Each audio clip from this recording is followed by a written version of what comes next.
आप देख रहे हैं प्रेस एक्सप्रेस।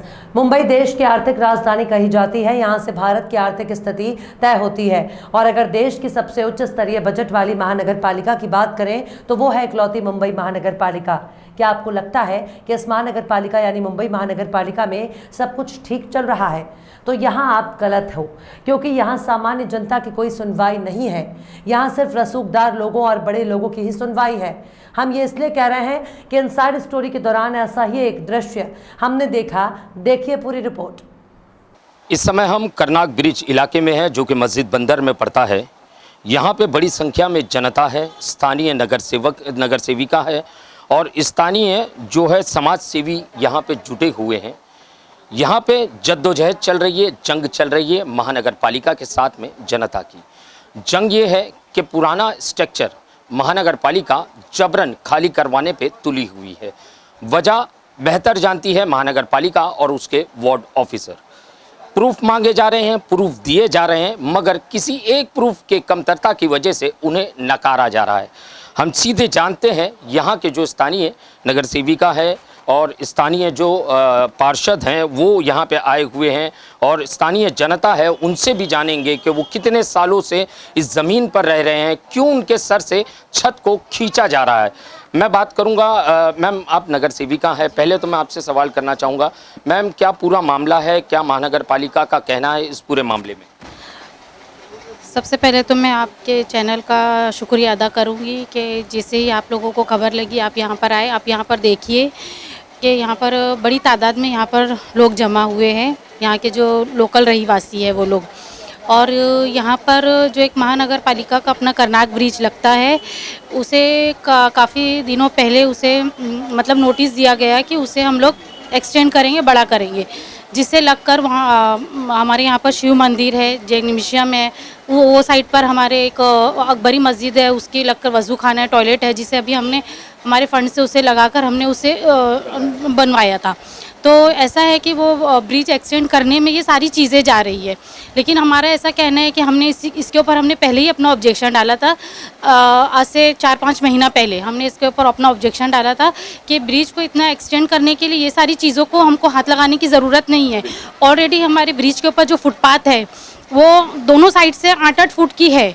अगर हम फुटपाथ को रिमूव कर देते हैं तो ऑलरेडी हमारा ब्रिज बड़ा हो जाएगा। हम ये सारी चीज़ों को हमको कुछ भी छेड़ना नहीं है, लेकिन इसके ऊपर हमारे कोई भी सुनवाई नहीं की गई। और आज यहाँ पर महानगर पालिका के ऑफिसर पूरे पुलिस डिपार्टमेंट के साथ में यहाँ पर आए थे ब्रिज का एक्सटेंड करने के लिए। तो जिसकी बिना पर यहाँ के लोग सड़क पर थे, रोड पे थे, और आज हम यहाँ के लोगों के साथ में आज हम यहाँ पर हैं और हमने आज वार्ड ऑफिसर के साथ में मीटिंग ली और उनसे इस विषय पर हमने बात की है। बिल्कुल। मेरे साथ में यहाँ पे और भी कुछ लोग मौजूद हैं। सर, आपने यहाँ पे आपने जनता के हालात देखे, क्या लग रहा है आपको? महानगर पालिका क्या जनता के साथ में इंसाफ कर रही है? नहीं, देखिए, ये इंसाफ और नाइंसाफ़ी की बात नहीं है, ये बेवजह की ताकत दिखाने वाली बात है, जिसके अंदर नाइंसाफ़ी भी आ गई, जिसके अंदर अंधापन भी आ गया, जिसके अंदर बहरापन भी आ गया। एक छोटी सी बात है कि अगर आपका कमरा दरवाजे से ही छोटा हो के पीछे तक आया है तो आप पीछे से कमरे को बड़ा करके क्या करेंगे? लोकमान्य तिलक मार्ग मेट्रो के पास से शुरू होता है, कोर्ट आती है, कोर्ट के बाद बड़ी बड़ी जो है शोरूम आते हैं, उसके बाद और आगे आएंगे आप क्रॉफर्ड मार्केट का जंक्शन आता है, फिर उसके बाद जो है कहीं जाकर करनाक ब्रिज आता है। आप सिर्फ एक प्लान कर रहे हैं कि करनाक ब्रिज को आप 4 वे बनाना चाहते हैं, 120 फुट चौड़ा बनाना चाहते हैं। तो 2019 में 2020 में जब ये प्रस्ताव चले तो हमारी जो है डीएमसी ब्रिज से यही ब्रिज ये सारे लोगों को बुला के वार्ड में हम लोगों ने उस पर ऑब्जेक्शन लिए, बोले इसके ऊपर वापस आपको गौर करना चाहिए। ये ब्रिज के अंदर जो है बहुत सारी बिल्डिंगें आ रही हैं। विषय ब्रिज के साथ का खाली नहीं है कि ब्रिज क्यों चौड़ा कर रहे हैं। अगर आप देखेंगे वहाँ से 3 कार आ रही है तो 3 ही कार ब्रिज पे चढ़ेगी ना, 6 तो नहीं हो जाएगी आगे आके।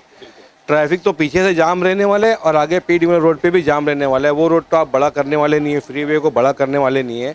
तो यहाँ अननेसेसरी ब्रिज को बड़ा करके आप क्या दिखाना चाह रहे हैं? यहाँ के लोग, उनको विकास चाहिए तो आप बाहर के लोगों के लिए विकास करने जा रहे हैं। यहाँ की हमारी ये सीमेंट चाल है, मेरे ख्याल से 100 ईयर होने को आ रहा होगा। ये 100 ईयर हो चुका है ये बिल्डिंग को। ये बिल्डिंग को अगर वो ब्रिज के प्लान में आते तो आगे के जो 3-4 घर है वो पूरे केके से कटिंग करने पड़ेंगे। उसके आगे की जितनी बिल्डिंग LT रोड के ऊपर है वो बिल्डिंगों को काट के वो बिल्डिंगों के रहवासियों को शिफ्ट करना पड़ेगा। मतलब एक ब्रिज के विकास के लिए बहुत सारे नागरिकों का सर्वनाश होने वाला है। इसलिए हमारा ऑब्जेक्शन है कि ब्रिज का विकास कीजिए, एज इट इज़ बनाइए ब्रिज को। जितना बड़ा है उसमें आज सालों से मुंबई साउथ मुंबई की बड़ी ट्रैफिक और छोटी ट्रैफिक अप डाउन करती है। बड़ा बनाने से कोई मसाइल हल होने वाले नहीं है, बल्कि यहाँ के नागरिकों की समस्या बढ़ जाएगी और लोग रास्ते पे आकर अपनी जान भी देने के लिए तैयार हो जाएंगे। मेरे साथ में इस समय अमन कमेटी के फरीद जी भी हैं। फरीद जी, आपने करीब से इस लड़ाई को लड़ा है, क्या लगा आपको इस पूरी लड़ाई के दौरान? नहीं, मेरे ख्याल से अभी हमारे दोनों कॉर्पोरेटर ने बताया ये 100% ये मसला ही यही है। और अभी जो इन्होंने कहा कि अननेसेसरी, मतलब अगर ब्रिज बनाना है तो चौड़ा करने, अब एक पे एक चढ़ाओ ना, वहाँ से जो जीजे ब्रिज है उसके ऊपर से एक ब्रिज तुम मेट्रो से लेके आओ, फिर उसके ऊपर से ले जाओ, समझ में आता है। प्लान किसी को कुछ नहीं मालूम है, यहाँ कम से कम सैकड़ों घर अभी बर्बाद होने का चांस लग रहा है हमको, लेकिन किसी को मालूम नहीं तुम क्या करने जा रहे हो। कई दुकानें हैं, कई कमर्शियल में दुकानें 100-100 साल की दुकानें यहाँ पे हैं। तो अभी तक हमको कुछ आज हम लोग वार्ड में बैठ के कुछ फाइट करके आए, तो वाले first time ward officer surrender हुआ, बोले भाई मेरा हाथ में कुछ नहीं आपको ऊपर। तभी हम लोग इंशाल्लाह भी कल, आज और कल में ऊपर सब जिनके जो डिपार्टमेंट के जो मेन है, जो जिसने प्लानिंग वगैरह बनाया, उनसे हम बात करेंगे, उसमें सबको इन्वॉल्व करेंगे हम लोग। क्या हो रहा है देखेंगे, क्योंकि ये बॉम्बे नंबर 1 और ये मेरे हार्ट ऑफ द सिटी है। ये मतलब पूरी सिटी की जान, ये हमारा मेन, ये लोग 3 नंबर और 1 नंबर दोनों मिलता है। और ये 82-83 में सबसे खतरनाक इलाका था। आज 92 में यहाँ पे इस इलाके में कुछ नहीं हुआ। और ये हिंदू मुस्लिम भी हमारी एक यूनिटी भी है। ये मंदिर के लिए मुसलमान आते हैं, मस्जिद के लिए हिंदू आते हैं। तो ये मामला है, हम लोग ये सबसे बड़ी मानवता यहाँ जिंदा की है हम लोगों ने लास्ट 30-35 साल से। तो इसके उसको डैमेज करने की कोशिश की जा रही है, तो ये हम होने देंगे नहीं। तो आज उसी के लिए हम लोग ने एक छोटा सा वो करें, आप भी इसे आप आगे अच्छा किया आपने, तो आपको जरा अस्तित्व मिलेगा। अभी से हम लोग 3-4 बजे के बाद इंशाल्लाह अपना काम शुरू करने वाले हैं। क्या क्या करते देखेंगे इसमें। सर, यहाँ पे आप स्थानीय हैं सर, आप यहाँ स्थानीय हैं, कितने सालों से शिवसेना के आप शाखा प्रमुख भी हैं। तो ये बताइए कि आपने जनता की जो पब्लिक की जो डिमांड्स हैं, उनकी जो मांगे हैं, वो आपने सुनी। क्या लगता है ये मांगे कितने हद तक सही है या गलत है, आपका कहना क्या है इसमें? सबसे पहले आपको धन्यवाद देता हूँ कि आपने हमारा जो मामला है वो टीवी पे लाया और लोगों के समर्थन में आप सबसे पहले हमारे पास अप्रोच हुए, उसके लिए आपका शुक्रगुजार हूँ। और ये लोग जो हमारे हैं वो खुद मेरे को लेके ये सब अपने जो लोग बैठे हैं, ये अभी सभी सीमेंट चाल के रहवासी है। और उधर आगे जाके थोड़ा आपका जो कमर्शियल एरिया है, जो कमर्शियल स्टॉल्स वगैरह है, वो सब लोग इधर जमा हुए हैं। उनका ये कहना है कि हम लोग कभी भी कौन से भी डेवलपमेंट के खिलाफ नहीं है, लेकिन डेवलपमेंट कभी होता है जब भी तुम आजू बाजू वाले लोगों को साथ में लेते हो, सहमति में लेते हो और उनको सब चीज़ें बताते हो कि आगे जाके ऐसा होने वाला है, तो हम लोग डेवलपमेंट के साथ में है। लेकिन तुम हमको साथ में ना लेके अगर डेवलपमेंट करेंगे तो हम लोग आज भी रास्ते पे उतरे और इसके आगे भी हम लोग रास्ते पे उतरने के लिए तैयार है। तो हम लोग को, प्रशासन को यही कहना है कि जो भी लोग हमारे व्यापारी लोग, हमारे भाई है, हमारे मतलब सब लेडीज़ वगैरह लोग, ये लोग को तुम विश्वास में ना लेके अगर तुम काम करते हो तो उसके खिलाफ हम लोग आज भी और कल भी रहेंगे। जैसे कि इन्होंने कहा कि विश्वास में कहीं ना कहीं महानगर पालिका लेने में कामयाब नहीं हुई है और अनजाने में इनको जिस तरीके से ख्वाबो ख्याल में अचानक में नींद से उठाया जाता है, इस तरीके से इन्हें उठाया गया और आज ये रास्ते पर उतर आए हैं अपनी जो है लड़ाई के लिए। इस समय मेरे साथ में कुछ महिलाएं भी मौजूद हैं। आप मैम ये बताइए, आप कितने सालों से यहाँ रह रही हैं?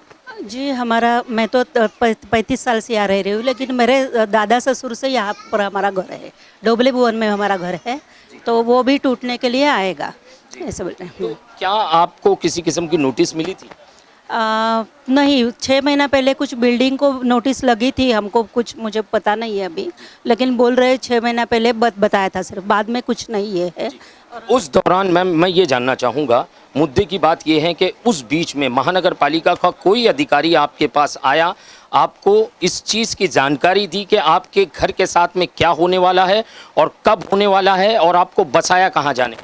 नहीं, कुछ भी इस बारे में कुछ भी कोई भी अधिकारी नहीं आया बीएमसी के बाद से, और कुछ बताया भी नहीं है। बाद में कहाँ हमारा ये बसाया जाने वाला है ये भी कुछ पता नहीं है, इसलिए तो हम आज यहाँ पर जमा हुए हैं, क्योंकि आगे का हमारा रहने का, हम इतने सालों से हम सब लोग यहाँ रह रहे हैं। कुछ लोग अपने यहाँ से भाई बहुत सारे आए हैं कि उनके दुकान है वो टूटने वाले हैं, उनको नोटिस दिया हुआ है। तो अभी हमारे जो नगर सेविका है उमर लकड़ा वाला जी है, हमारे स्वप्निल कोड़ी शाखा शाखा प्रमुख है, मैं यहाँ के उपविभाग प्रमुख हूँ। लेकिन ये सब लोगों ने जो अभी बताया वो सही है कि आगे का तोड़ नहीं रहे और आगे अपना ये कर्नाक ब्रिज तोड़ने के लिए हमारे ये बिल्डिंग जा रहे हैं। तो उधर उन्होंने उमर लाकड़ावाला जी ने भी बहुत सही कहा है कि अगर तोड़ना ही है तो आगे से जाके उधर जो LT मार्ग जहाँ शुरू होता है अपने मेट्रो के वहाँ से तोड़ना शुरू कीजिए, तो आपको जो 3 हाँ जो स्पेस चाहिए 3 इसका 4 लेन का जो करना है, जो कुछ भी करना है तो करिए, वहाँ से करिए, यहाँ से हम ऐसा नहीं करने देंगे।